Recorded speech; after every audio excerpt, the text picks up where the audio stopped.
আসসালামু আলাইকুম। টেলিটকে পদোন্নতির সময় জানা গেল তাদের শিক্ষা সনদ ভুয়া। দর্শক, বুঝতে পারছেন ঘটনাটা, যে নিয়োগ হয়েছে অনেক আগে, তারপরে চাকরি করছে, তারপরে পদোন্নতির একটা সময় আসলো, মনে করেন 10 বছর 15 বছর পর, তখন শিক্ষা সনদগুলো একটু যাচাইয়ের উদ্যোগ নিল কর্তৃপক্ষ। তখনই দেখা গেল যে তার যে নিয়োগ, সেই নিয়োগটাই হয়েছে জাল সার্টিফিকেট দিয়ে। বলেন অবস্থাটা।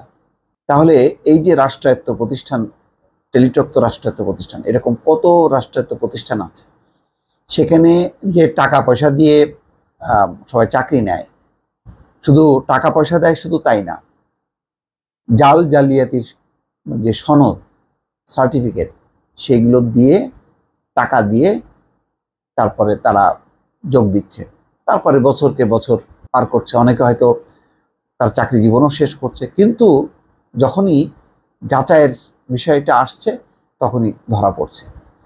এতে কি হচ্ছে, এক হলো যে দুর্নীতি একটা মহামারী আকার ধারণ করেছে।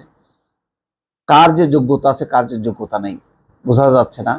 যার আসল সার্টিফিকেট আছে সে চাকরি পাচ্ছে না, আর যার জাল সার্টিফিকেট আছে সে টাকা দিয়ে ঢুকে যাচ্ছে।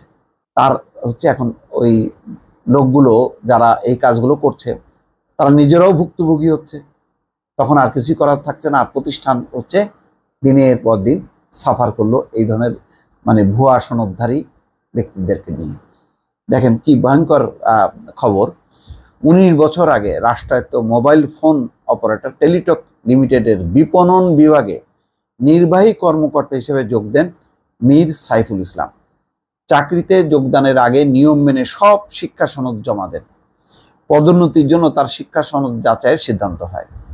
এত বছর পর টেলিটক কর্তৃপক্ষ জানতে পারলো তার স্নাতক সনদ ভুয়া। শুধু মীর সাইফুলই নন, এমন আরও 3 কর্মকর্তার খোঁজ পাওয়া গেছে যারা 1.5 দশকের বেশি সময় ধরে ভুয়া সনদ দিয়ে চাকরি করে যাচ্ছিলেন। অপর 3 কর্মকর্তা হচ্ছেন PM মাসুদ, তোয়াবুর রহমান ও এলিয়েট লেনার্ড ফ্রেজার। এই লোক কি কোন দেশে আমি বুঝতে পারলাম না। ভুয়া সনদে চাকরি দেওয়ার অভিযোগে টেলিটকের এই 4 কর্মকর্তার বিরুদ্ধে রাজধানীর গুলশান থানায় মামলা করেছেন প্রতিষ্ঠানটির উপমহাব্যবস্থাপক মোহাম্মদ সাইফুল ইসলাম। পরে তাদের বরখাস্ত করা হয়।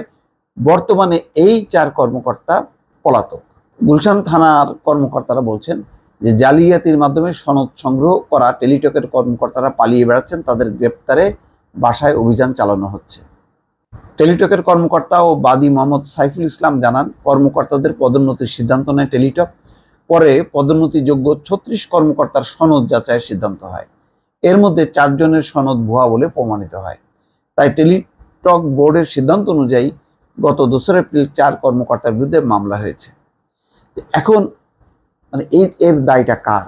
এই যে এত বছর ধরে 19 বছর ধরে চাকরি করলো জাল সনদ নিয়ে, এর দায়টা কি শুধু যে জমা দিল জাল সনদ তারই, নাকি যারা যাচাই বাছাই করে শুরুতেই চাকরিতে নিল না তাদের দায় আছে? সেটা কেন নেয়নি? এর জন্য কি শুধুমাত্র যে ভুয়া সনদ জমা দিল সেই দোষী হবে, নাকি যেই কর্তৃপক্ষ ওই যাচাই বাছাই ছাড়া তাকে যে নিয়োগ দিল তারা দায়ী হবে? সব পক্ষকে যদি দায়ী করা না হয় এবং জবাবদিহির আওতায় আনা না হয়, তাহলে এইভাবেই চলতে থাকবে বছরের পর বছর অনিয়ম। দর্শক, ভালো থাকবেন। আল্লাহ হাফেজ।